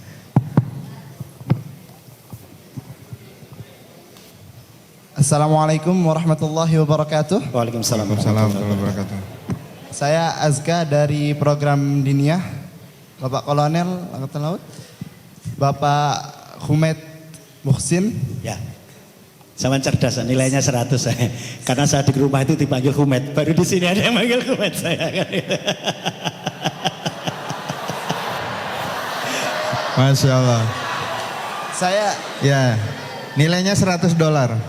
Nilainya 100 dan depannya juga 100. Ini. Masya Allah. Luar biasa. Ya. Masya Allah, Masya Allah. Barakallahu fiik Azka. Ya. Nanti ingat ya, 50-50 Azka. Ya lanjut Azka, silakan.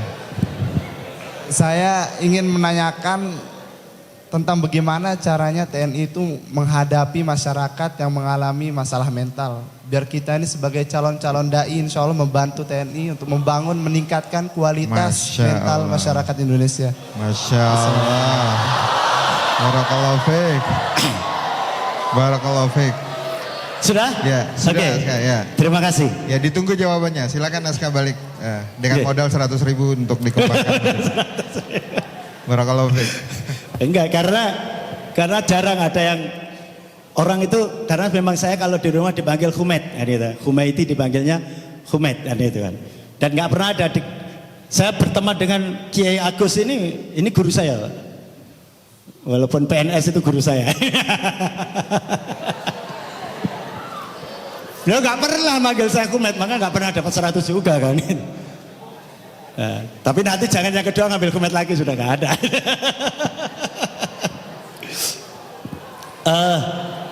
Begini ya, Mas Aska, karena begini dan adik-adik yang lain, sebenarnya di dalam atau di TNI itu ada namanya lembaga, ada lembaga konseling, ada lembaga psikologi, yang itu kan. Nah, itu biasanya itu mereka atau orang-orang yang ada di sana itu hanya mengadakan penelitian saja. Tapi sebenarnya tugas mereka sebenarnya lebih banyak ke dalam, bukan keluar. Kalau keluarnya terkadang hanya sesekali saja. Dan juga pernah beberapa kali kita juga mengadakan istilahnya apa kalau bahasanya di psikologi itu mengadakan pembekalan, pembinaan kepada masyarakat. Bahkan kemarin juga pernah kita adakan di sebuah masjid begini. Jadi tapi khusus untuk konseling dan psikologi untuk mentalnya itu. Kita ada konsul dan boleh sebenarnya masyarakat kita melakukan konsul kepada orang-orang yang ada di dalam TNI. Tapi kalau kita keluar misalkan berdakwah dan lain sebagainya kan gitu kan. Kita bagaimana menghadapi pada masyarakat itu karena kita juga sebagian dari pasukan-pasukan kita atau prajurit-prajurit kita itu sudah mendapatkan latihan untuk mengendalikan atau menjaga bagaimana menghadapi orang-orang yang sedang dalam keadaan bermasalah dengan mentalnya. Karena begini, adik-adik kita mesti harus bisa membedakan ada penyakit mental itu macam-macam. Dari stres juga sudah macam-macam lagi kan gitu kan. Ada lagi yang kejiwaan. Jadi sakit jiwa, sakit saraf dan sakit mental itu sudah ada beda-bedanya lagi. Kalau kita sebut orang sakit jiwa itu terkadang kita menyebutnya dengan ODGJ kan itu. ODGJ pun ternyata itu juga masih bermacam-macam. Ada ODGJ yang keturunan memang ada. Jadi orang tuanya ODGJ ternyata nurun ke anak jadi ODGJ. Ada. Tapi ada yang karena beban persoalan dalam kehidupan menjadi ODGJ. Ada. Terus ada juga orang yang karena sarafnya seolah-olah menjadi kayak ODGJ. Ternyata mereka bukan ODGJ. Jiwanya tidak apa-apa, tapi sarafnya yang salah, istilahnya sarafnya yang konslet itu kan. Itu obatnya sudah berbeda, nanti menghadapinya juga sudah berbeda, dokternya pun juga sudah berbeda. Kalau yang konslet tadi dengan dokter saraf, tapi yang kejiwaan dengan dokter ahli jiwa sudah berbeda. Nah, nanti kalau di masyarakat kita kan perlu mecah satu persatu lagi itu.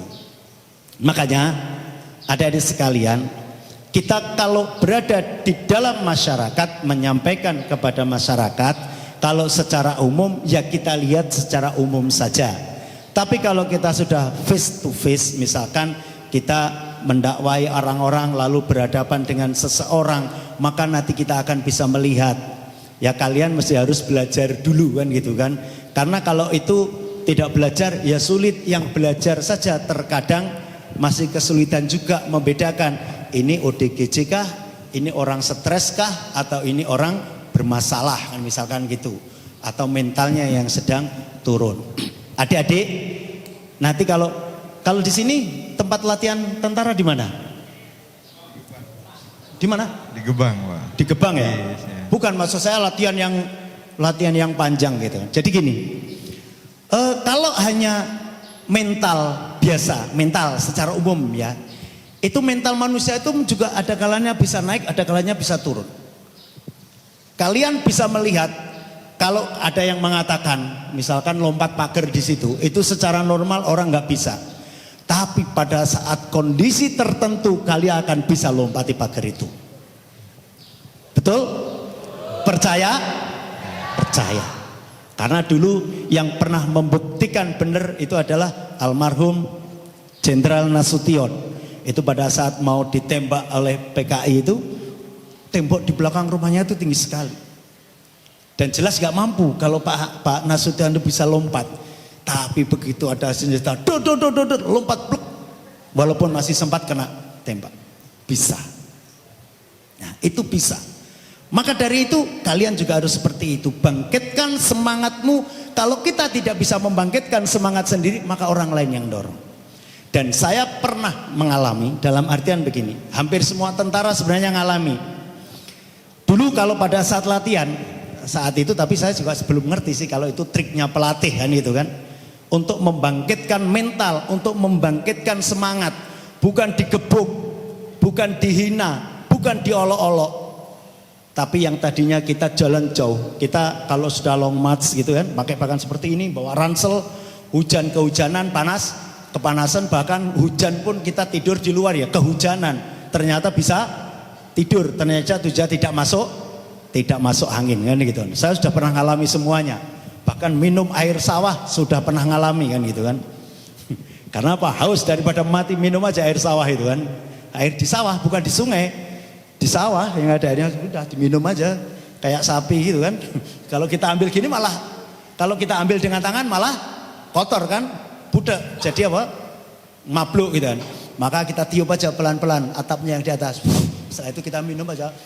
Ya udah seger jalan lagi kan itu kan. Itu kaki sudah lecet.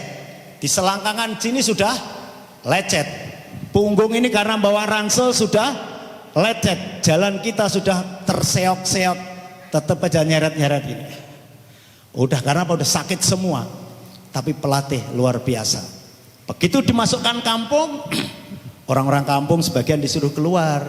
Dilewatkan sekolah, adik-adik SD itu suruh keluar, teriak-teriak, tentara lewat, pagi Pak tentara katanya gitu.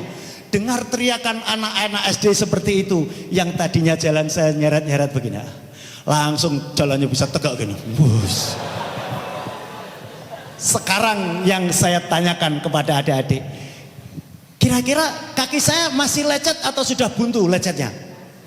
Selangkangan saya masih lecet atau sudah hilang lecetnya? Kok bisa jalannya kembali tegak? Itulah mental, kembali lagi mental. Maka dari itu kalau rekan-rekan atau adik-adik melihat temanmu mentalnya sedang drop, bangkitkan. Itu orang lain yang butuh apa? Memotivasi namanya. Berikan motivasi kepada temanmu, berikan motivasi kepada masyarakat. Terlebih kemarin saat Covid luar biasa, kita lebih banyak, nah itu tadi, memberikan motivasi. Ayo bangun, kamu bisa. Salah satunya seperti itu. Orang itu memang ada cara membangkitkan orang dengan dipukul. Itu mah anak kecil. Tapi kalau orang sudah remaja, anak-anak SMA coba dipukul, Mas kalian tidur dipukul, kira-kira bangun atau balas mukul dulu? Balas mukul dulu kan itu kan. Maka bangkitkan semangatnya, mereka akan bangun sendiri, beri motivasi. Masyarakat juga demikian, bangun semangatnya, beri motivasi.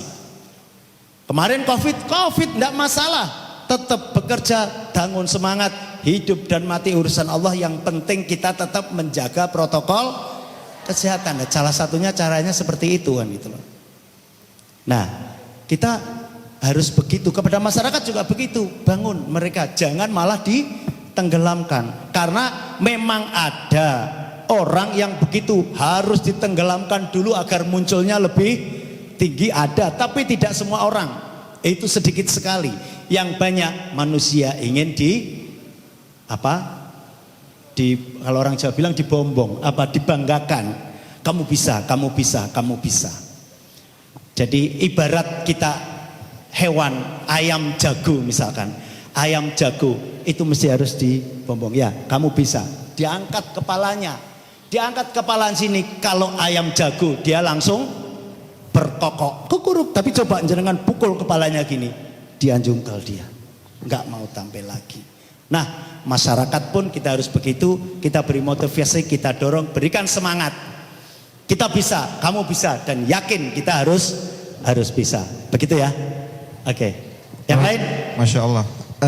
Demikian jawabannya, dan Masya Allah sudah terbukti beberapa anak kita yang sudah berhasil loncat tembok.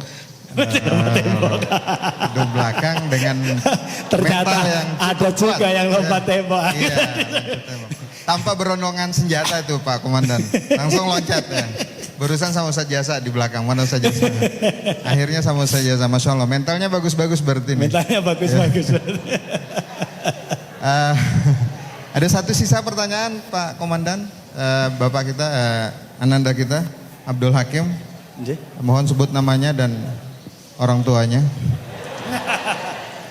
Assalamualaikum warahmatullahi wabarakatuh. Waalaikumsalam warahmatullahi wabarakatuh. Nama saya Abdul Hakim Gunawan dari SMPT Abu Hurairah Mataram. Maaf Pak Kolonel, saya ingin bertanya Pak.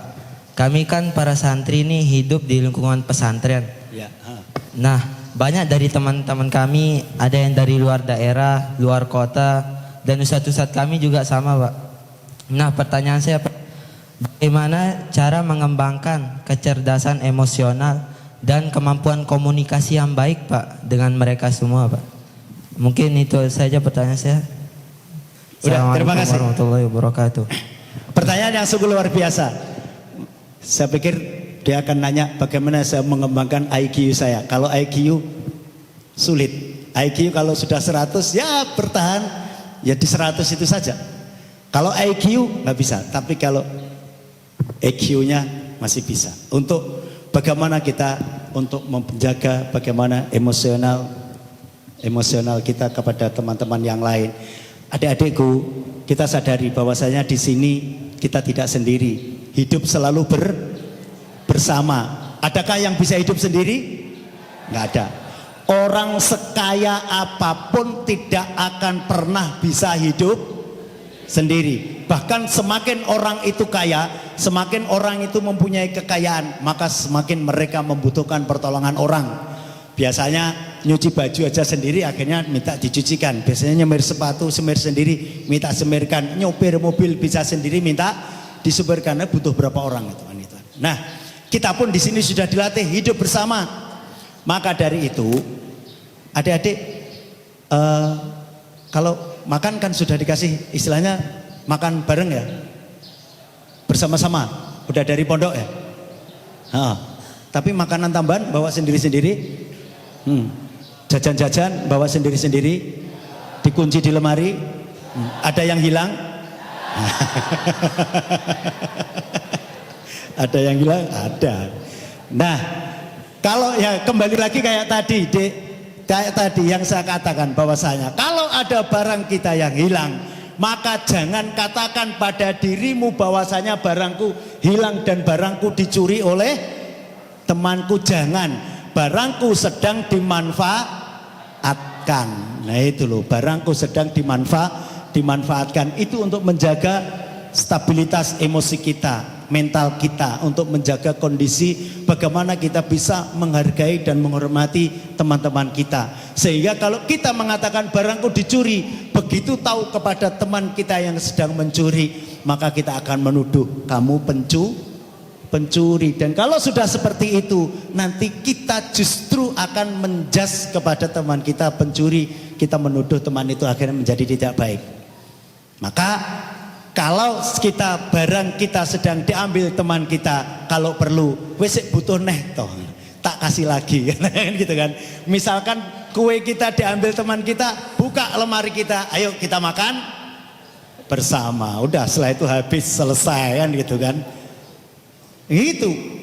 Karena apa? Kita saling menjaga. Itu teman kita, itu saudara kita, itu sahabat kita. Inilah teman hidup kita saat ini, dan mungkin nanti akan menjadi teman hidup kita sepanjang masa. Loh bener, adik-adik sekalian, percaya atau tidak percaya, nanti kalau kalian menjadi orang, maksud saya menjadi orang, ya semua akan menjadi orang. Maksud saya itu kalian menjadi orang itu menjadi orang penting, baik di perusahaan, di pemerintahan, atau mungkin di perusahaan adik-adik sendiri, maka pasti nanti yang jenengan lirik, yang sampean ambil orang-orang terdekat yang bisa dipercaya. Maka jangan salahkan. Makanya tadi kalau ada dikatakan oleh Ustadz, kalau nanti di sini ada yang di presiden, mestinya sebagian menterinya juga yang ada di sini juga kan gitu kan. Nah, itu, maka jaga emosional itu, jaga stabilitas emosi kita, jangan mudah marah. Satu, kalau kita dibully oleh teman yang lain, usahakan kita diam, jangan balas dibully. Mohon maaf adik-adik, saya dulu itu SMA itu paling tuwuk dibully teman-teman. Mohon maaf, saya dulu di SMA itu mungkin kelompok anak paling miskin di SMA itu gitu loh. Ya tidak paling miskin bener, tapi kelompok miskin lah, kelompok rendahan. Karena kebetulan di SMA itu ada anaknya bupati, ada anak wali kota, ada anaknya Pak Camat, ada anaknya siapa lagi ya, pejabat-pejabat banyak. Kebetulan kelas saya saat itu, satu kelas itu bangkunya atau kursinya 48. Sementara kelas saya anaknya 47. Berarti ada satu kursi yang kosong. Semua sudah berpasangan. Saya masuk nggak punya pasangan, sehingga saya duduk di pojok belakang. Sudah di belakang sendiri, duduk sendiri, dibully. Yang lain datang pakai sepeda motor, saya datang pakai sepeda pancal. Itu ditepuk sama teman-teman. Ore, angkatan 45 datang, katanya kan gitu kan. Angkatan 45 datang, oke. Tapi apakah saya pesimis? Apakah saya rendah? Tidak. Saya bangkit sebangkit-bangkitnya, dalam artian ya saya tetap semangat, dan disitulah pelajaran banyak saya ambil. Karena pada saat guru ngajar, selesai mencatat, memberikan tugas dan lain sebagainya, guru jalan ke belakang, muter, sengaja atau tidak, karena kursi yang kosong hanya kursi saya, maka mau tidak mau guru duduk di samping saya. Saat guru duduklah saya ngobrol, saat guru duduklah saya berkomunikasi, saat guru duduklah saya banyak belajar yang lebih dari yang diajarkan di depan kelas. Hampir semua guru kenal dengan saya, dan ternyata begitu naik kelas 2, yang tadinya kelas 1 dihina-hina, diejek-ejek, dibuli-buli, kelas 2 saya jadi ketua senat. Barakallahu Ya kan? fiik. Itu ternyata, nah, ya, ternyata bangun komunikasi dengan guru, dengan teman yang baik.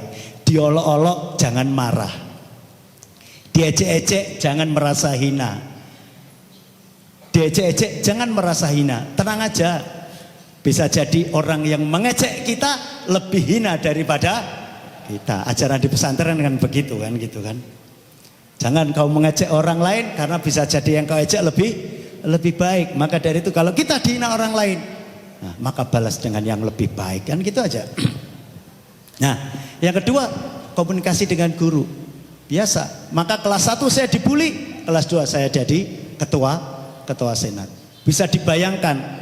Pernah ada mungkin di sini pun sampai sekarang pun nggak pernah ada. Saya kelas 3 SMA sudah pernah dipercaya atau diberikan kontak mobilnya kepala sekolah untuk membawa mobilnya kepala sekolah. Ayo Kum, kita pulang ke rumah katanya gitu, antar pulang ke rumah. Padahal saya nggak punya mobil, bapak saya juga yang tadinya orang miskin kan gitu kan, nggak punya mobil, tapi diberikan kontak oleh kepala, bukan guru, kepala sekolah. Nah itu karena apa? Yaitu tadi belajar kita komunikasi yang baik. Satu apa? Sopan. Bicara yang sopan. Yang kedua, bicara kalau kalian sedang dipanggil oleh bapak guru, ibu guru, ustadz atau siapapun orang yang lebih tua, walaupun sekedar apa ya namanya di sini security atau pembantu sekolah lah, Pak Bon.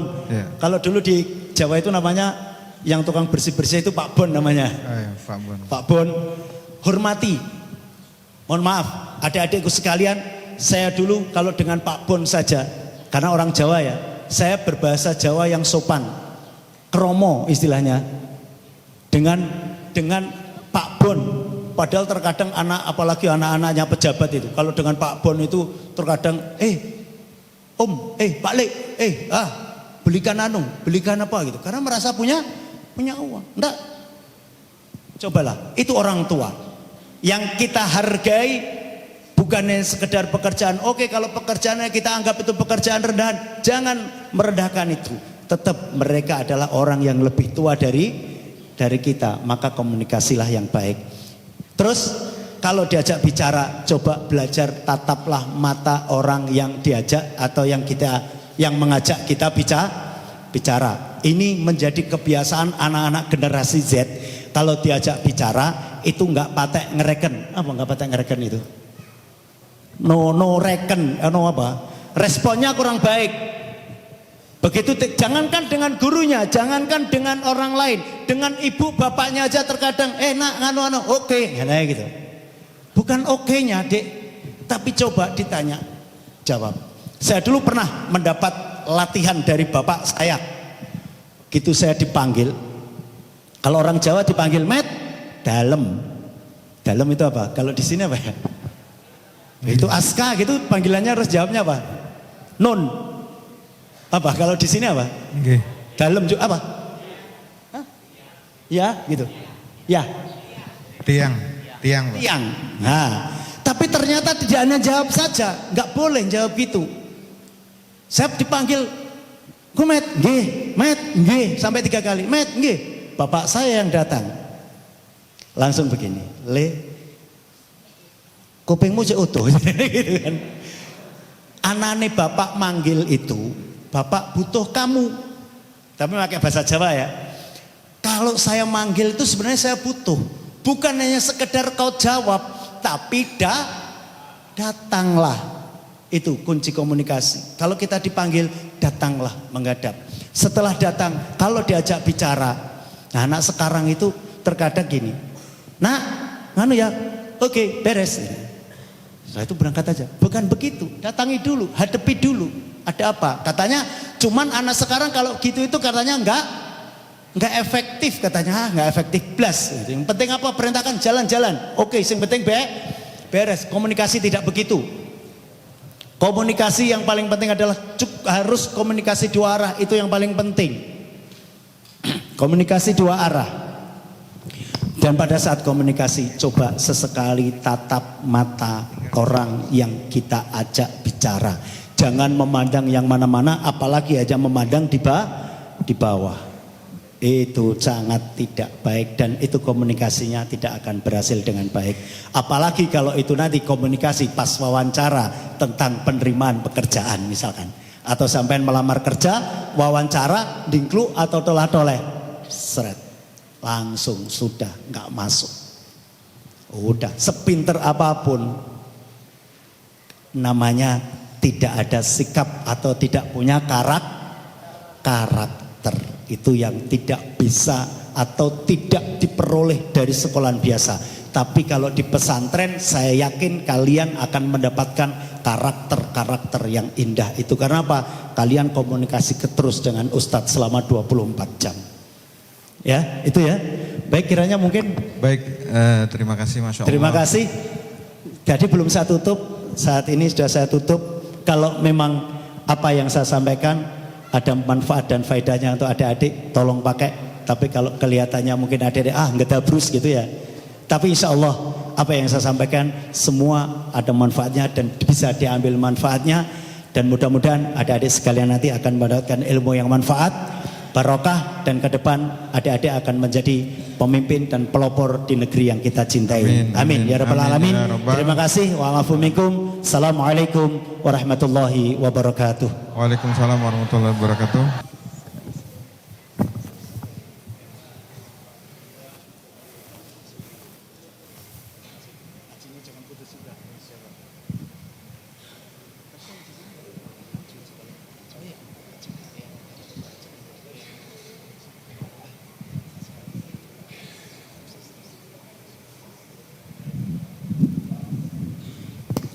Masya Allah, barakallahu fikum. Jazakumullah khair. Mungkin sesi foto sekali dengan kemudian, Bapak Komandan Ustaz, bersama anak-anak. Anak-anak. Ya. Silakan diambil sesi foto dulu. Ustaz Wadir mungkin bisa mendampingi. Foto Ustaz Wadir. Satu-satu yang lain istirahat dulu mungkin.